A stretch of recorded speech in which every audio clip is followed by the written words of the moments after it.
નમસ્કાર મિત્રો, ખાસ કરીને આજના વિડીયોમાં આપણે ચૈત્રી દનૈયા વિશેની અગત્યની માહિતી આપવાની છે. પણ સૌપ્રથમ હું આપને જણાવી દઉં કે આવનારા દિવસમાં આપણે એક ખેડૂત સંવાદ નામના કાર્યક્રમનું આયોજન કરેલું છે. જે કાર્યક્રમની તારીખ છે 19 એપ્રિલ 2026 અને સમય છે સાંજે 5 વાગ્યાનો. કાર્યક્રમનું જે સ્થળ છે એ છે અતુલ એગ્રી લિમિટેડ, દાળમા દાદાની બાજુમાં, ગામ લીલાપુર, તાલુકો જસદણ અને જિલ્લો રાજકોટ. તો આ ખેડૂત સંવાદ કાર્યક્રમની અંદર દરેક ખેડૂત ભાઈઓ મોટી સંખ્યામાં પધારવા માટે ભાવભર્યું આમંત્રણ છે. હવે ખાસ કરીને વાત કરવાની છે ચૈત્રી દનૈયાની. ચૈત્રી દનૈયા આમ જોવા જઈએ તો આપણે ચૈત્ર મહિનાની વદ પાંચમથી લઈને ચૈત્ર વદ 12 સુધી હોય છે ને એ વાત પણ આપણે દનૈયા ચાલુ થયા એ પહેલા કરી હતી, જેની અંદર આપણે જણાવ્યું હતું કે ચૈત્રી વદ પાંચમથી ચૈત્રી વદ 12 સુધી આ ચૈત્રી દનૈયા ગણવામાં આવે છે.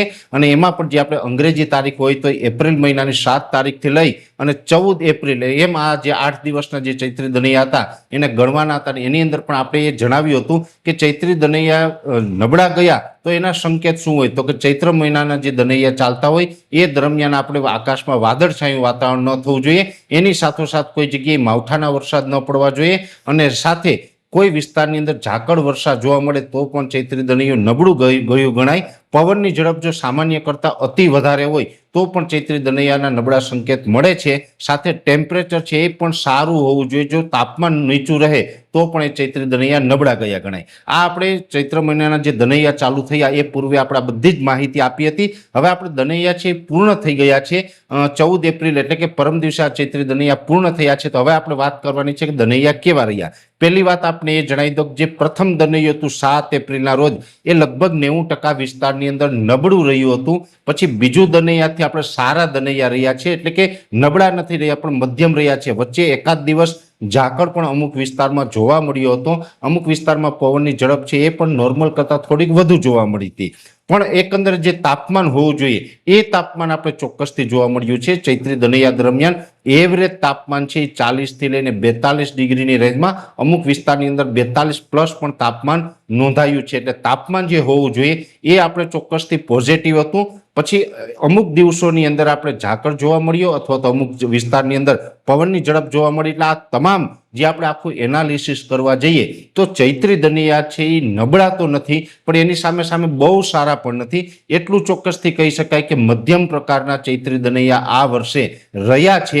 એટલે આપણે આવનારું ચોમાસું છે એ નબળું નથી થવાનું એવા સંકેત ચોક્કસથી આપણે મળ્યા છે. જો કે દેશી વિજ્ઞાન પ્રમાણે જે આપણે આ બધી માહિતી હોય એ વાત અલગ છે. આપણે તો જે ટેકનોલોજીના માધ્યમથી જે માહિતી આપતા હોય એ તો આપતા જ રહીએ છીએ ને આપણે વખતો વખત અલનીનો, લાનીના, આયોડી વગેરે પેરામીટરોના આધારે પણ એક વાત એ પણ કરી ચૂક્યા છે કે આવનારું ચોમાસું એટલે કે વર્ષ 2026નું ચોમાસું છે એ નબળું નથી થવાનું. એટલે કોઈ ડર રાખવાની જરૂર નથી. હા, એક વાત અલગ છે કે રાજ્ય વિસ્તારની દ્રષ્ટિએ ખૂબ મોટું છે. બની શકે કે 2-5% વિસ્તારની અંદર કદાચ નબળું રહે, બાકી લગભગ 90% વિસ્તાર કે 95% વિસ્તારની અંદર ચોમાસું સારું જશે, મધ્યમ જશે એવી ચોક્કસથી અત્યારે આપણે ધારણા છે.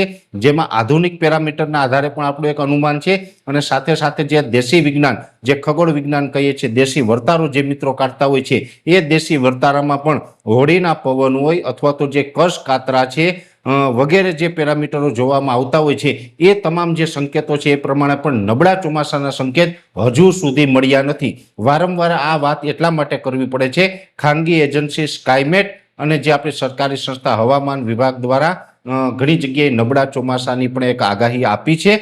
જોકે આપણે એ પણ જણાવી દઉં કે એ બંને સંસ્થાઓની જે આગાહી છે એ માત્ર ગુજરાતની નથી, ઓલ ઓવર ભારત દેશની છે. એટલે ગુજરાતમાં આપણે નબળું થશે એવું એ આગાહી ઉપરથી પણ માની લેવાની જરૂર લાગતી નથી. એટલે ખાસ ગુજરાતની વાત છે ત્યાં સુધી દેશી વિજ્ઞાન પ્રમાણે પણ અત્યારે જે પણ હવામાન છે એ પોઝિટિવ જણાઈ રહ્યું છે. ખાસ કરીને વૈજ્ઞાનિક રીતે જોવા જઈએ તો કદાચ આ વર્ષે અલનીનો સક્રિય થશે છતાં પણ આઈઓડી એટલે કે ઇન્ડિયન ઓશન ડાયપોલ છે એ પોઝિટિવ ફેઝમાં રહેવાનો છે. જેથી કરીને 2026નું ચોમાસું છે એ આપણે ગુજરાત માટે સારું જ રહેવાનું છે, નબળું તો નથી રહેવાનું. જેવી રીતે કસ કાતરાના અનુમાન આવ્યા હતા એ પછી હોળીનો પવન હોય અથવા તો આ ચૈત્રી દનૈયા છે, એવી રીતે હમણાં થોડા દિવસમાં અખાત્રીજના પવન પણ સંકેત આપશે.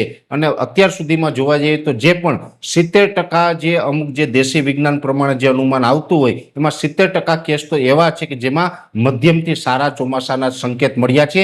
અત્યાર સુધી વૈજ્ઞાનિક રીતે અથવા તો દેશી ઢબમાં બેમાંથી કોઈ પણ રીતે આપને નબળા ચોમાસાના કે દુષ્કાળના સંકેતો નથી મળ્યા. એટલે ગુજરાતના ખેડૂતે ડરવાની કે ગભરાવાની જરૂર નથી. ચોમાસું છે તે સમયસર આવે અને સારું ચોમાસું રહે એવા સંકેતો ચોક્કસથી મળ્યા છે, જેની દરેક મિત્રોએ નોંધ લેવાની છે. છતાં પણ આમાં કોઈ ફેરફાર હશે તો આપને આની માહિતી આપવામાં આવશે અને એપ્રિલ મહિનાની અંદર આપણો જે દર વર્ષે કાર્યક્રમ આવે છે એ કાર્યક્રમ પણ આપણે એપ્રિલ મહિનાના છેલ્લા અઠવાડિયાની અંદર દરેક મંથ વાઇઝ આપને બતાવવામાં આવશે. અત્યારે આ વિડીયોની અંદર એટલું જ. અંતમાં દરેક મિત્રોને વિનંતી રહેશે, વિડીયોને લાઈક આપીને દરેક ગ્રુપમાં શેર કરી દેવો. જો તમે અમને યુટ્યુબ ઉપર જોઈ રહ્યા હોય તો ચેનલને સબસ્ક્રાઇબ કરજો, સાથે અમારું ફેસબુક પેજ તથા ઇન્સ્ટાગ્રામ આઈડીને પણ ફોલો કરજો. નમસ્કાર.